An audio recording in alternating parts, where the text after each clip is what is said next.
Don't mind the other guy saying, I'm a young man.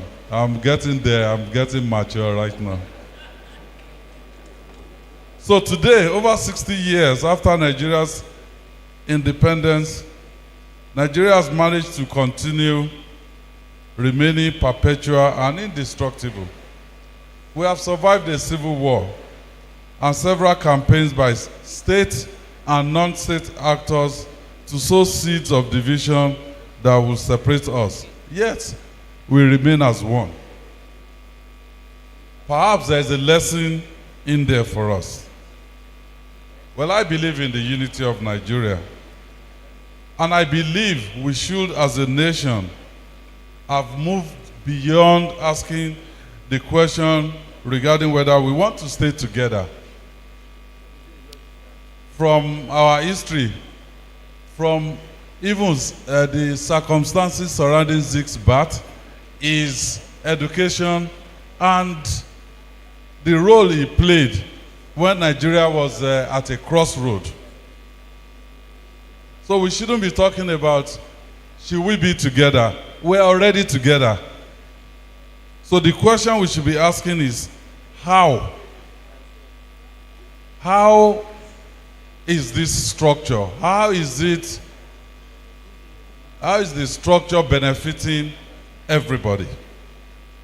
What structure is best for us all?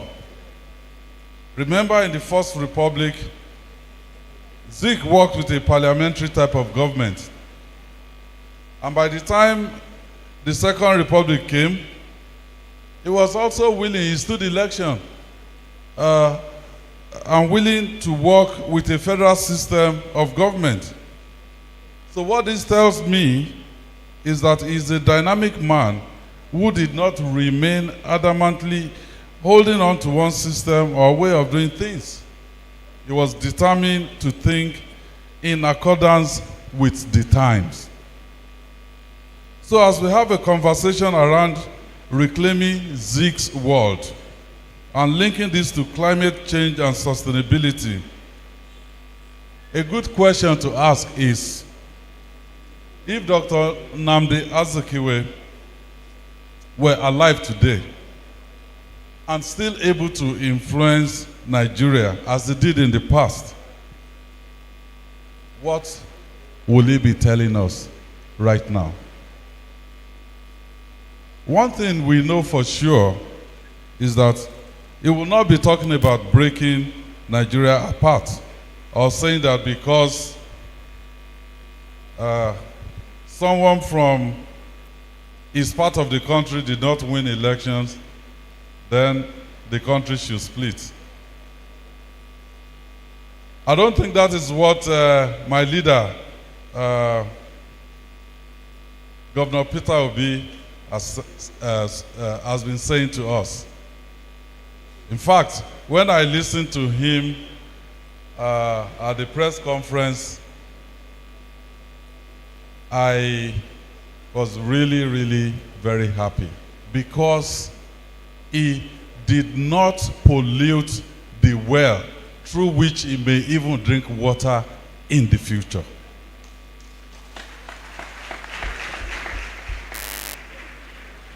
And as I sat there, I was talking to my brother, Professor Charles Soludo, because I came from Cairo. He was there earlier before me. I came from Cairo yesterday. And from Cairo to Abuja, we spent 5.5 hours thereabout. Still the same continent. Is not whether from the from north to the southernmost part or from the east to the westernmost part. This is just from one corner, Cairo to Abuja, and we spent 5 hours. And I told him that some people sat in Berlin, 1886, and they tore everywhere apart and just picked their own part of it. So, what is before us is not just only uniting Nigeria, but also uniting Africa.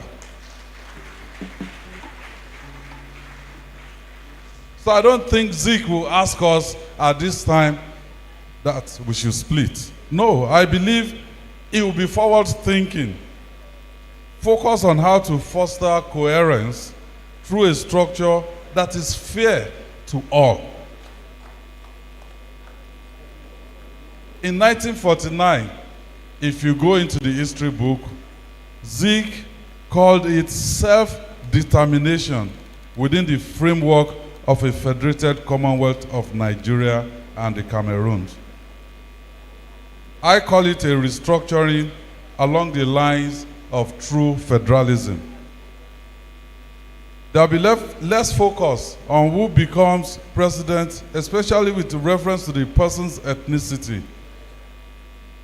if we listen to what Zik has even told us way back in 1949. One of the main reasons that we are concerned about equity and justice in the center is because governance is over-centralized. So it is my hope that the government at the center today moves with the times and listens to the true yearnings of the people. Yes, we are facing economic hardship. The VC was greeting everybody and thanking them for coming despite this economic hardship, because fuel price has gone through the roof. But we will not be the first country in the world to face economic hardship. So as I hinted in my opening remarks, there are two ways to react to the difficulties we are facing. We can sit around and point fingers as to what would have happened if X or Y had become president. Instead, or we can think through how to come out of this hardship. We can innovate out of this hardship through healthy competition and collaboration between and among the federating units. So for me, my passing shot, and when I finish saying it, just take the message, don't shoot the messenger. I will be out through the door on my way to Ibadan. So my passing shot is a complete restructure of Nigeria is needed. Thank you, and God bless you.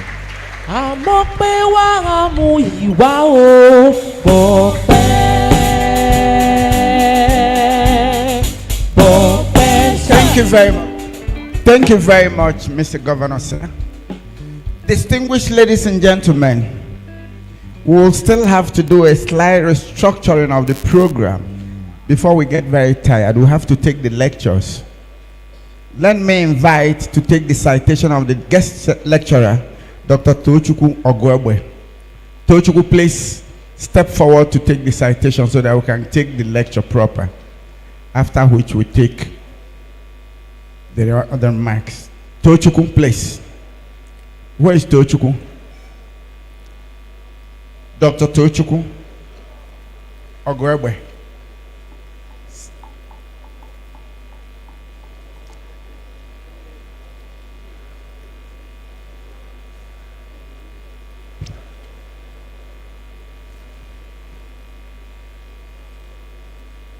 May I respectfully, Dr. Tochukwu Ogwebwe, for the citation.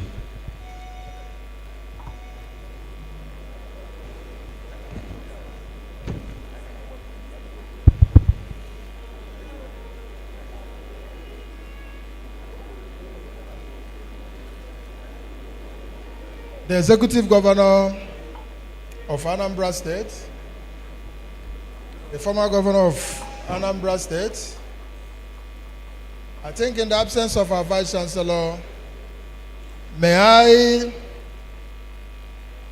hide under your protection and your authority to call on the 12th Zik's lecturer, guest speaker, Her Excellency, Madam President, to please come forward and either find a suitable place to sit beside us or stand, however she will want to handle it. Please. If you want to stand, if you want to sit, can someone help me to pick her seat? And then would you want to stand, ma'am? Okay. May we invite her to please come and be upstanding.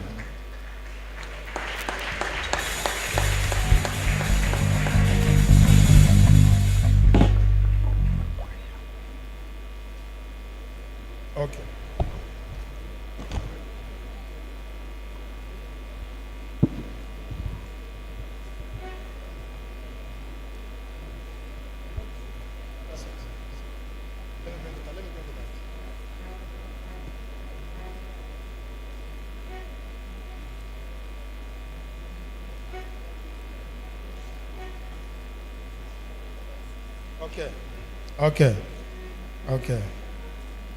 Okay, this is a brief citation of Dr. Joyce Hilda Banda, the former president of Malawi. It is Stephen Covey that once said that leaders are not born, they are self-made. Her Excellency, Madam President, Joyce Hilda Banda started her life sojourn on the 12th of April 1950 in Malenia, a village in Zomba district of Nyansaland, now Malawi. Her father was an accomplished and popular police brass band musician. As education, whether formal or informal, presents as passport to the future, especially when tomorrow belongs to those who prepare for it today. Her Excellency fortified herself for today with a Cambridge School certificate, a Bachelor of Arts degree in Early Childhood Education from Columbus University, a Bachelor of Social Studies in Gender Studies from Atlantic International University, USA, and a Diploma in Management of NGOs from the International Labour Organization Center in Turin, Italy. She has a master's degree in leadership from Royal Rose University, Canada, with honorary doctorate degree in 2012 from Jeonju University, South Korea. Guided heavily by the famous words of Dante Alighieri, that the darkest places in hell are reserved for those who maintain their neutrality in times of moral crisis. And the famous inclusion of Plato, that one of the penalties for refusing to participate in politics is that you end up being governed by your inferiors. Ladies and gentlemen, Her Excellency began her political career in 1999 when she won a parliamentary seat in Malawi's democratic election under the then ruling United Democratic Front. While in parliament, the then President Baliku Muluzi appointed her as a Minister for Gender and Community Services, where she fought to enact the Domestic Violence Bill and the National Platform for Action on Orphans, Vulnerable Children, and Zero Tolerance campaign against child abuse. Again in 2004, Her Excellency was re-elected into the parliament, though in a different political party with the then ruling president, and in confirmation of the submission of Aretha Franklin that true virtue has no hiding place. It is not something you just put away. The then new president of Malawi, President Bingu Wa Mutharika, in 2006, appointed Dr. Banda as Minister of Foreign Affairs. By 2009, President Mutharika found her worthy of a joint ticket during the country's presidential election. The victory saw Her Excellency as the first female vice president of Malawi and second in the continent of Africa after Ellen Johnson of Liberia.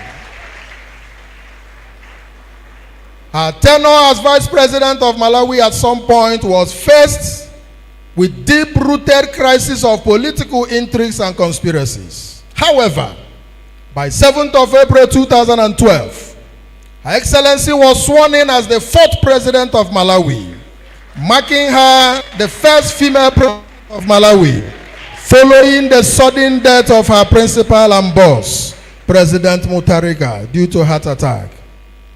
As President, Her Excellency faced a difficult task as Malawi ranked as one of the poorest countries with deepening political crisis, which was underscored by severe economic setbacks. With her resolute insistence and firm resolve to change the narrative, Her Excellency, Madam President, led from the forefront by cutting her salary by 30%, just to show that they too were making sacrifices at the top. And immediately also announced that the president's jet will be sold.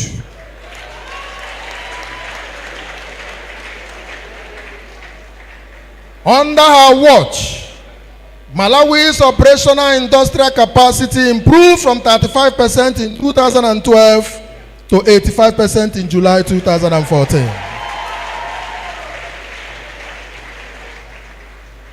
A woman of many accolades, prominent of which are the African Prize for Leadership for Sustainable End of Hunger in 1997 and being named the Africa third most powerful woman by Forbes magazine in 2011. She has so many global awards ranging from leadership, democracy, girls' rights to mention but a few. Men and brethren, Her Excellency's post-presidential life has witnessed very numerous expository and impactful engagements nationally and internationally. She is involved with many grassroots projects with women, founded the Joyce Banda Foundation for Better Education, founded the Young Women Leaders Network, and the National Association of Business Women and Hunger Project in Malawi. She has served as commissioner for Bridging a World Divided, alongside personalities like Bishop Desmond Tutu and United Nations Human Rights Commissioner Mary Robinson. She is a member of the Advisory Board for Education in Washington, D.C., and on the Advisory Board for the Federation of World Peace and Love in Taiwan. Her Excellency's advocacy for the rights of women is deep-rooted in basic principles of human psychology and economic power. Little wonder she is a firm believer that it is only when a woman is economically empowered that she can negotiate at household level, and that she can negotiate at household level with her. I don't know why this phone keeps going off each time I want to mention husband.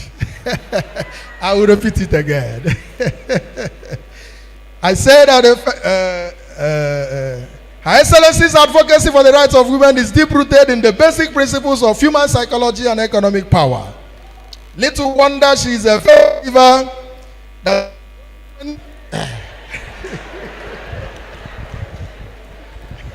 little wonder that it is only when a woman is economically empowered that she can negotiate at household level with her husband. Even about the number of children that the body of hers can have.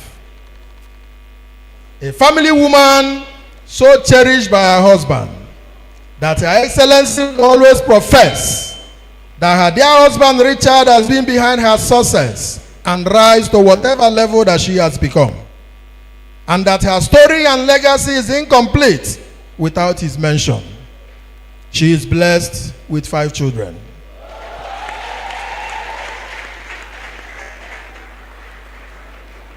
His Excellency, the Executive Governor of Anambra State, and my brother, the Vice Chancellor of the greatest university of the moment, the great benefactor of this lecture series, Ojeli Bondibo, the Ziggs family, members of the high table, distinguished ladies and gentlemen, join me to welcome with trembling Her Excellency, Madam President, the 12th Ziggs guest lecturer, to give us a presentation in coats of many colors.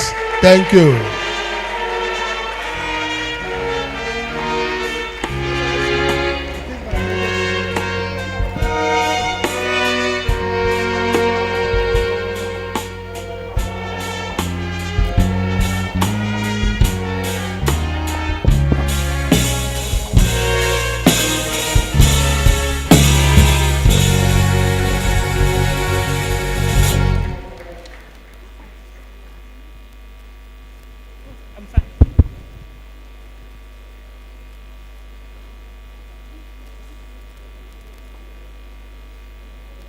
Good afternoon, fellow Africans.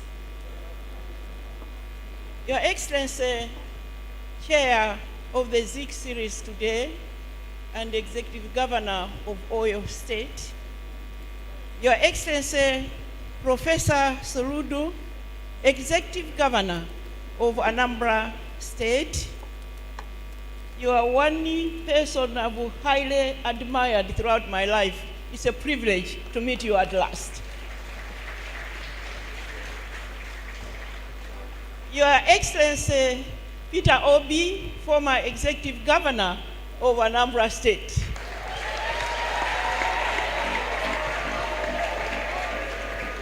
I don't even need to say, I've just gotten information that just my photo with him is trending in Malawi like crazy.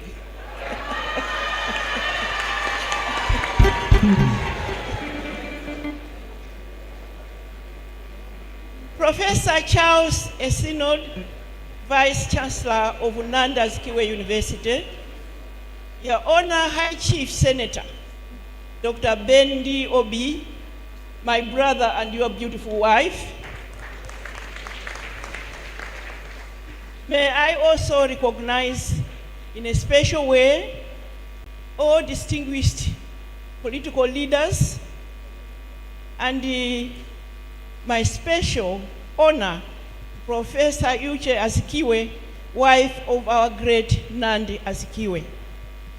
All distinguished ladies and gentlemen, students, and my favorite group of young people. Today, I'm here to deliver this lecture, but I have a confession to make. I say things as they are. So if anybody gets offended, I am sorry, but that's how I'm born.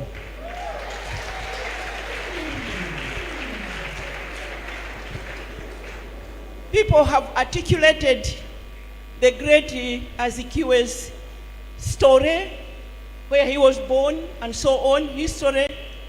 I will skip that and talk about this great man as Africa knows him and what I think he stands for. Distinguished ladies and gentlemen, I'm in the habit of getting to a place for the first time and finding what I can learn from that country. During the elections of this country, I was privileged to be requested by America to lead the observer team of NDI and IRI.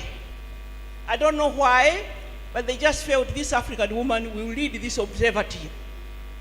While I was here, Arise Broadcasting Channel asked to interview me.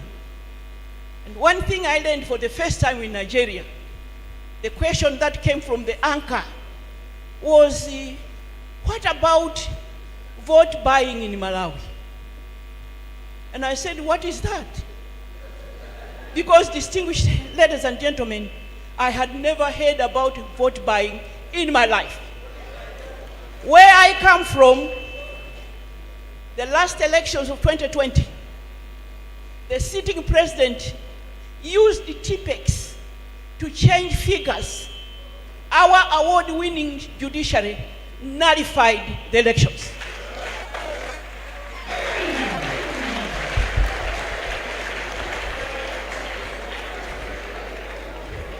Distinguished ladies, so when I went home, being interviewed how Nigeria was, I told them about this question, and Malawians were amused. We learn every day. Vote by. Today, now to my speech. I have decided that I will broaden my theme. We will touch a lot of issues, at the end of which I will ask questions that you will take home, because Africa needs answers to the issues that are affecting us. Nobody is going to come into Africa to do this for us. We must do it ourselves. And the Zik of Africa, the great Zik of Africa, led the way. Today, 16th of November, is not an ordinary day. Nnamdi Azikiwe would have been 119, as you've heard already. He died at the age of 91 in May 1996. We are here to honor the life of a gallant fighter for human rights and justice, a man that embodied humanity and servant leadership, a man who we are and have continued to celebrate, the great Azikiwe of Africa.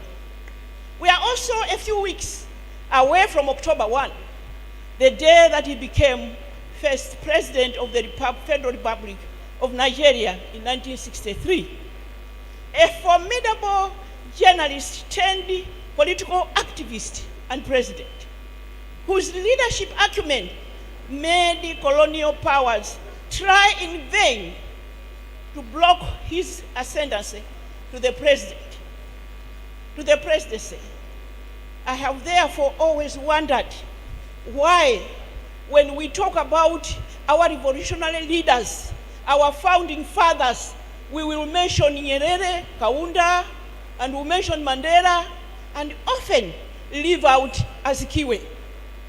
Distinguished ladies and gentlemen, it is your duty as Nigerians to amplify this name. This is no small name.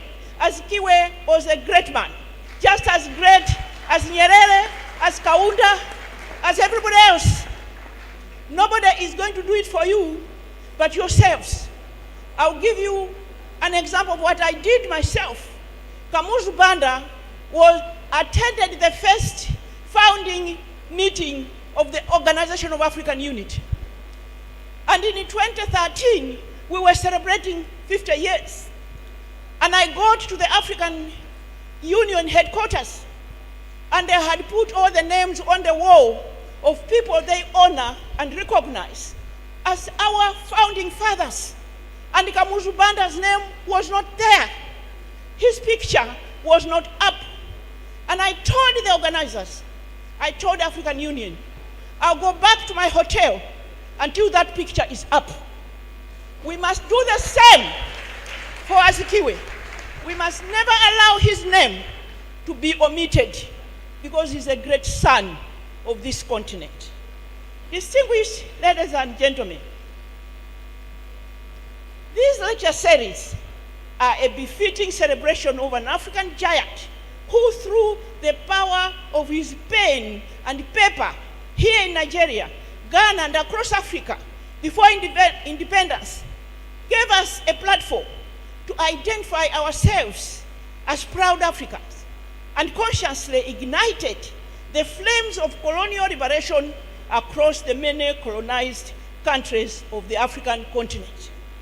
And please follow me. I'm going to talk about women of Nigeria. And I want us to keep in mind that women of Nigeria, of Malawi, of South Africa stood up with their brothers to fight for self-rule. We're not just sitting home. I'm therefore honored to be here as we celebrate Nnamdi Azikiwe legacy. I'm also humbled that it pleased the convening committee to consider me to be the first woman leader on this lecture series. I hope many more women leaders in various sectors of our African societies will have this honor and privilege to share their thoughts and join the rest of the continent in celebrating the great Zik of Africa. I am grateful to Senator Ben Ndiobi for traveling all the way to Malawi to come and request me to come here as guest speaker. And I'll tell you why. I had come a few years before on the invitation of a certain foundation. And I was treated very badly. Somehow, in other countries, when we go, they want to treat us differently from our male counterparts. But what I didn't realize, that I was mistreated until a fellow Nigerian woman came and told me, "Do you notice anything different?" I said, "No." In 1 hour, it was rectified. But then I made up my mind, I was never coming back to Nigeria as speaker. So when the chief senator wrote to say he was coming to Malawi and told me what it was about, my husband said, "Oh, I thought you are never going to go to Nigeria again to speak." I said, "Yeah. Well, but my brother chief came to Malawi anyway. And when he said, 'Well, we want you to give a lecture on Azikiwe, Nnamdi Azikiwe,' the first to jump from his seat was my husband, not even me. Because this is a great man that we honor, even in that part of Africa." Distinguished ladies and gentlemen, this presentation I will interrogate and the intersection of current state of development in Africa, governance, climate justice, and other development-related issues that I think require our attention and action. So I have themed my discussion Reclaiming Ziki's World, Climate Justice and Africa's Sustainable Development. I deliberately added the sustainable development because we are going to go on a journey this afternoon. Bear with me, please don't doze. We have issues to rectify. As Africans, nobody is going to do it for us. Allow me, therefore, to start by going into the history of Africa. We were colonized by something like 80 plus years as African countries. And for all those years, we produced raw materials for Europe and what I call the global north. And in the meantime, they emitted emissions and destroyed our climate. And as it turns out now, it is the global south that is paying the price. That is what we must bear in mind this afternoon. Colonization still has a bad taste in our mouths. Decades long after our hero, like Ziki, stood up and demanded what belonged and still belongs to us, which is freedom and our wealth. It has been argued in other quarters that time is past for us to keep blaming some of Africa's challenges and the state of affairs on colonization and that ended decades ago. There's a case to be made either way, distinguished ladies and gentlemen. Most African states are really independent from their colonizers. As to what extent that independence means remains debatable. We have seen some former colonial powers continue to control how we should lead our lives, and in the process cause economic and political instability. You have heard of the Pact for the Continuation of Colonization applied in some West African countries by the French government, through which they are bonded to colonial power, including control of their hard-earned reserves. In 1947, the pact, this 1947 pact has just been renewed 2 years ago to further enhance the colonial masters' hold and control of those countries. Can we therefore say the whole Africa is free? Distinguished ladies and gentlemen, this pact was designed to help France maintain control over its colonies. I therefore hold the view that unless we rise and fight together, as the governor said, stand united, we are not completely free. These are facts that one cannot wish away. Isn't it a fact as well that when colonizers left, starting with Ghana 1957, they left broken education systems, broken health systems, agricultural systems that were in tatters, that we had to start from scratch with zero resources. Distinguished ladies and gentlemen, therefore, colonization, industrial revolution, looting of African resources are interlinked, but have also led to climate change. I don't have to remind this audience that through colonization, Africa powered the industrial revolution and continues to power their economies, even now. We as a continent are paying for sins we did not commit at all, but emanating from our being colonized. Distinguished ladies and gentlemen, Africa's sustainable development, or lack of it, therefore, is directly linked to climate change. Africa continues to be at the receiving end of climate change effects, with countries in the global south greatly affected by severe drought, floods, destructive storms that are tearing down infrastructure and sweeping away crops, leading to economic and political instability in some countries. These are countries that are already struggling to recover from global economic shocks. Distinguished ladies and gentlemen, climate justice is therefore critical to holistically address challenges that most African states are encountering in their efforts to attain sustainable development. The global north, as the highest emitters of greenhouse gases, has a moral and financial obligation to help developing countries, and particularly Africa, mitigate global warming effects. By the way, because of the noise I've been making on this matter, in April of this year, I was appointed the Pan-African Climate Justice Champion to amplify our African voice on the loss and damage agenda. From here, I've been invited by the President of Angola to go and discuss peace in Africa. From there, I've been invited by President Ramaphosa to go and interact with our male counterparts. But from there, I'm going straight to Abu Dhabi. I want to sit there when we discuss climate justice. So climate change is no longer a theory or a future activity. Climate change is no future tense. It has no future tense. Climate change must be discussed in the present tense.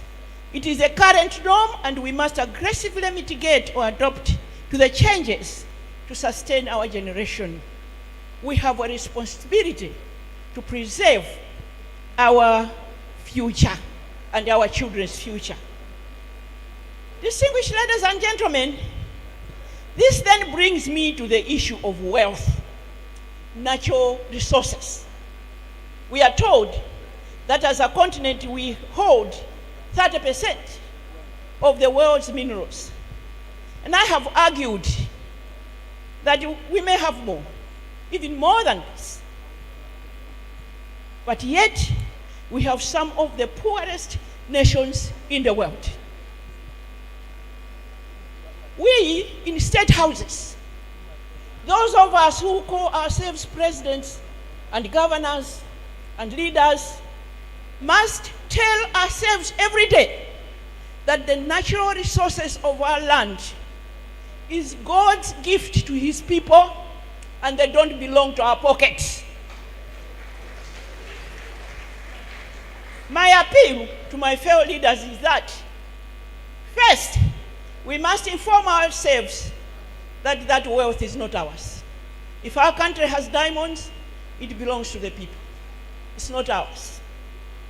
And as leaders, we are just custodians of that wealth on behalf of the people that we lead. Distinguished ladies and gentlemen, this is a famous quote everywhere in the world that Joyce Banda of Malawi once said, "Leadership is a love affair. You must fall in love with the people yourself, and the people must fall in love with you." If that is inculcated in your mind, if it sinks, you will not touch a single diamond that belongs to the people. We also have timber, we have fertilizer, we have fertile agricultural land, and lots of, we as a continent are therefore not poor. I have dreamt of a day when such resources shall be used to uplift people's lives, providing them with clean water, easy access to health facilities, and education for their children. I still have that dream, that we shall bring meaning to our political independence. I also look forward to the day when African leaders shall learn to protect this wealth on behalf of their people. Just like Botswana. I think I've seen a lady from Botswana here. In Botswana, when you get into that country, you don't even see a single diamond anywhere. It is highly protected. But you can hear every day that Botswana is one of the richest countries on the continent. They have the highest reserves. And I pay tribute to Botswana's founding father, Seretse Khama, who, when they discovered the diamonds, he made sure there are measures put in place that it shall not be easily accessible. And this sitting president now, I'm told he has said, no export of our raw diamonds, but also investors that want to come and invest in mining in our country, 50-50. You are not going to exploit Africa all the way from wherever. You are going to come and it is going to be 50-50 with the people of Botswana. So when somebody in Botswana gets land, he will go to the government to get a tractor. And then he will go and farm. And he will go back to government to get seeds and fertilizers free. And he will send his child from standard 1 all the way to university free. That is what I'm talking about. When a country is rich, the wealth belongs to the people, and leaders must ensure that people are enjoying that wealth. I have always imagined that if Azikiwe, Dr. Nnamdi Azikiwe had been alive, this is the kind of leader we were going to have. Unfortunately, his tenure was cut short.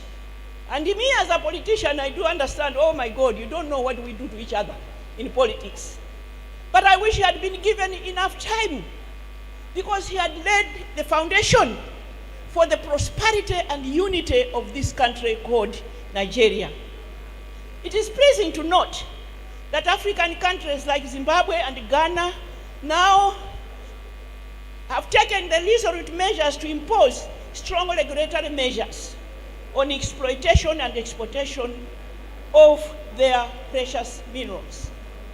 As a continent, we must be vigilant and stop these odd and late night flights that land in forest airstrips and fly out with our precious stones to unknown destinations.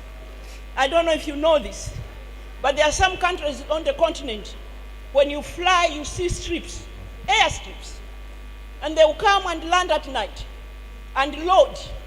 Nobody knows whether with the knowledge of the leaders, but they are able to land, load, and leave the country.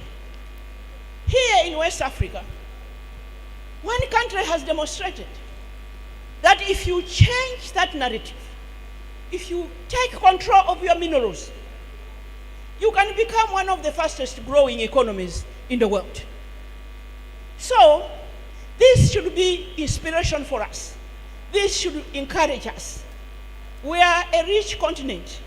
We are a huge continent with abundant arable land. That's why sometimes I laugh when I see the map of Africa against the world. They put it, they squeeze it so that it looks small. I don't know why they're aiming at us. They must be thinking we have no brain. But we have a continent where America, Europe, and India can go in all at once. Distinguished ladies and gentlemen, it is heartbreaking that in spite of this wealth, Africa continues to lose her resources through illicit financial flows. The African Union in 2012 commissioned a survey under President Mbeki. It is called the Mbeki Report, where they had to look at how our money is moving from one place to another. It breaks my heart that African leaders are called corrupt. But then when our resources leave at night by planes or through this report, they are not, those minerals are not going back to Africa. So this is a situation where we all must take responsibility. Distinguished ladies and gentlemen, the Mbeki report identified that multinational corporations are the biggest culprit of illicit outflows, followed by organized crime. That's why we have to be vigilant. We have unfortunately weak governance capacity in most of our countries, and this has created a favorable environment for illegal business to thrive, the panel added. Distinguished ladies and gentlemen, this raises some questions on my mind. One, why is it that our African leaders, we African leaders, are not raising our voices on this malpractice and call for immediate action by the African Union to protect our African wealth, natural resources that are also key in the implementation of our own governing agenda? Number two, and this baffles me even more, these illicit outflows from Africa are domiciled in the West and some tax havens. Why isn't the West aggressively pursuing these criminal enterprises and be true partners in Africa's social and economic development by returning that money back to Africa? Countries continue to struggle to get the money back that was illegally externalized into overseas banks. Distinguished ladies and gentlemen,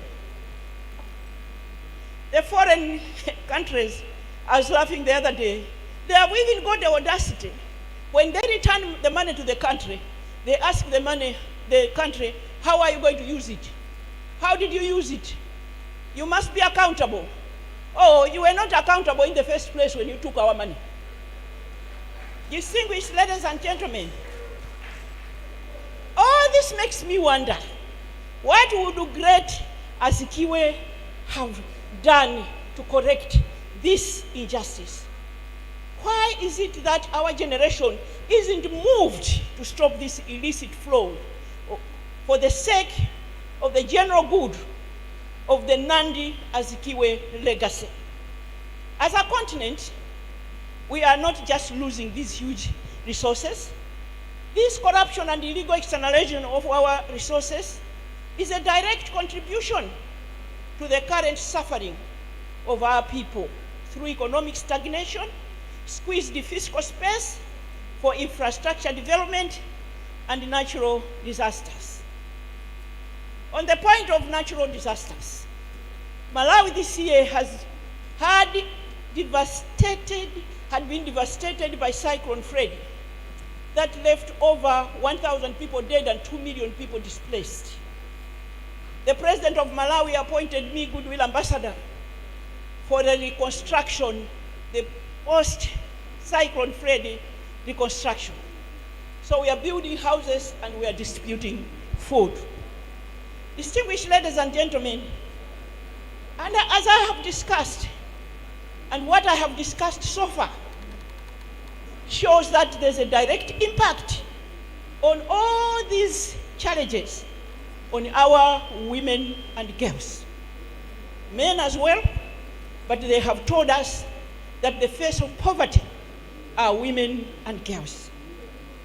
As we speak, and I don't know how this is acceptable, as we speak, 50 million girls are out of school in Africa alone.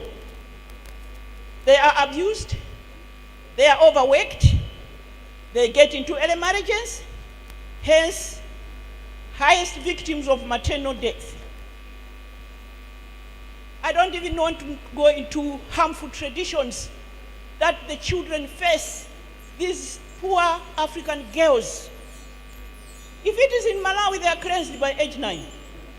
I don't want to go into what cleansing is because it will make us sick. If it is Kenya, they are mutilated. If it is Nigeria, not only are they mutilated by the preference of a boy child, is killing us too. When you are married, it is expected that it's better to have a boy than a daughter. And you panic as a woman that it be a boy. If it is a girl, it's not my fault. Go and read science books. It's not my fault. But these are the challenges and the traditions that happen all over Africa. If it is in Ghana, then maybe it is Trokosh. And they banned this practice in 1995. But we still have 1,400 women still in the bush under the Trokosh tradition.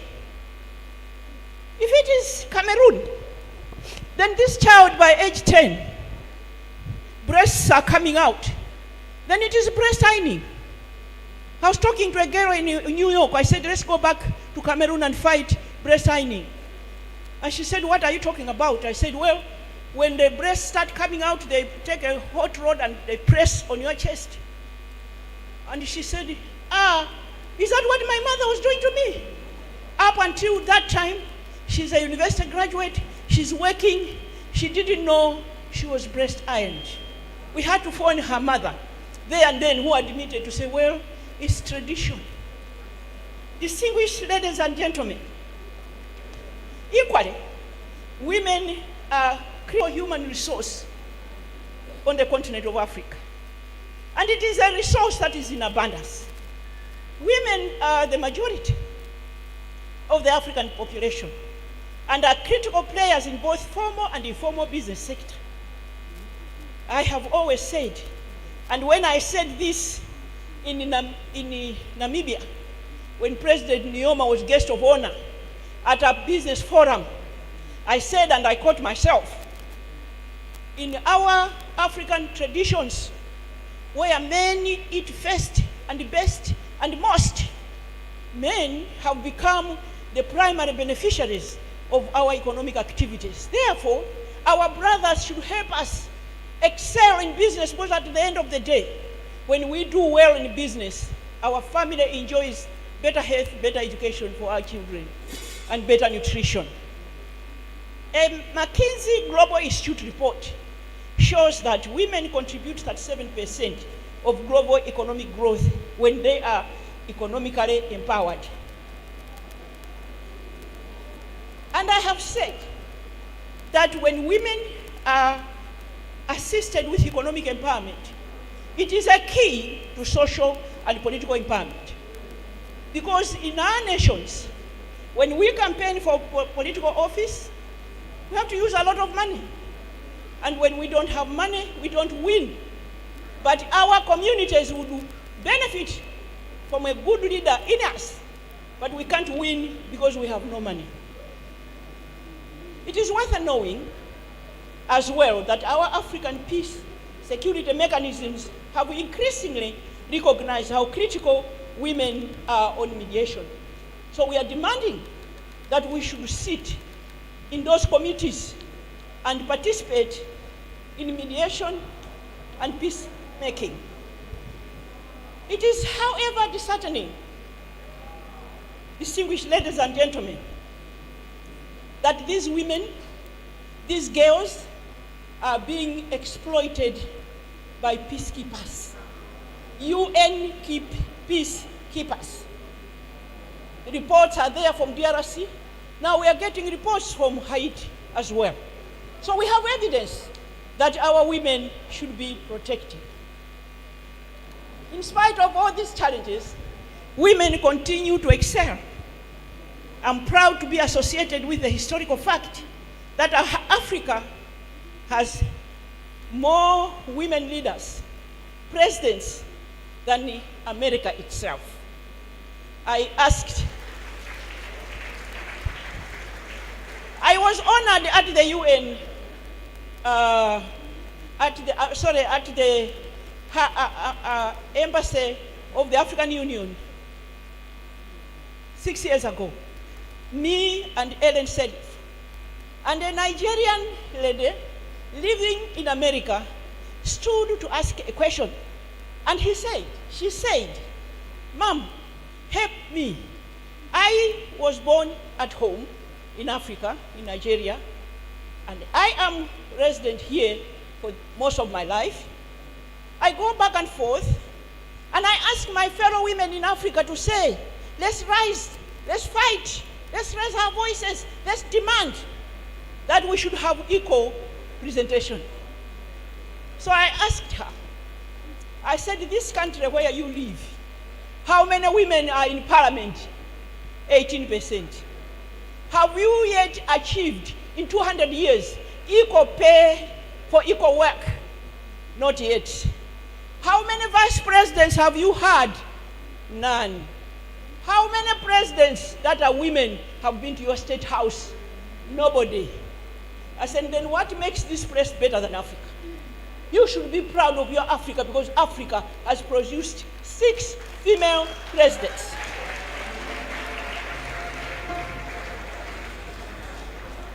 Rwanda holds the highest record of women's representation in parliament on earth, not just in Africa, in the world.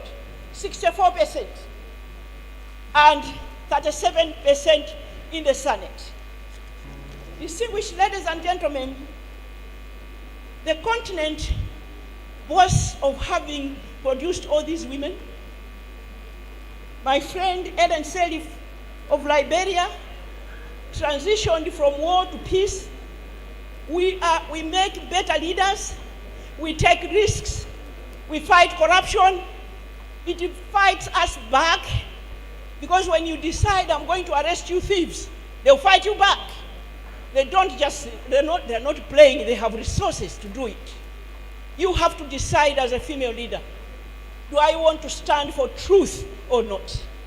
And when somebody asked me, and then somebody was my own husband, Richard Banda, he said, be prepared to exit when you have started arresting thieves. I said, yes. If that is the price I have to pay, there is life after presidency, but to jail they will go.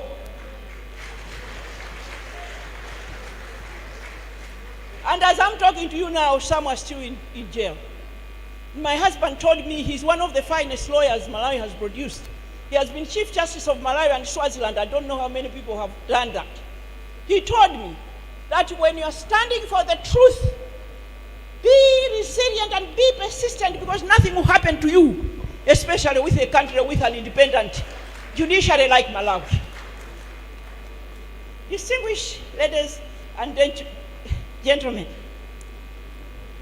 as I conclude, I wanted to ask a few questions, because then I have got this speech that will be given out, but I thought in the interest of time, I should just say the following. Meanwhile, the representation of women in Nigerian politics has been going down since 2011. This is a country of great women, great men, great achievers. You are leading in sport, in music, in everything. The African women from Nigeria are leading WTO, United Nations. In fact, I was saying in another speech somewhere, one day we shall have a prime minister in London from Nigeria. Can happen. So the question that bothers me is why is the same not happening in Parliament. These last elections I came and I watched my fellow women cry, trying so hard. As it turned out, what they had sent me to come and discuss with President Buhari a year and a half ago was 6%. And President Buhari said, Madam Joyce Banda, we will take the bill to Parliament. And our distinguished president did just that. And the bill ended up in Parliament, and it was thrown out. So what do we do?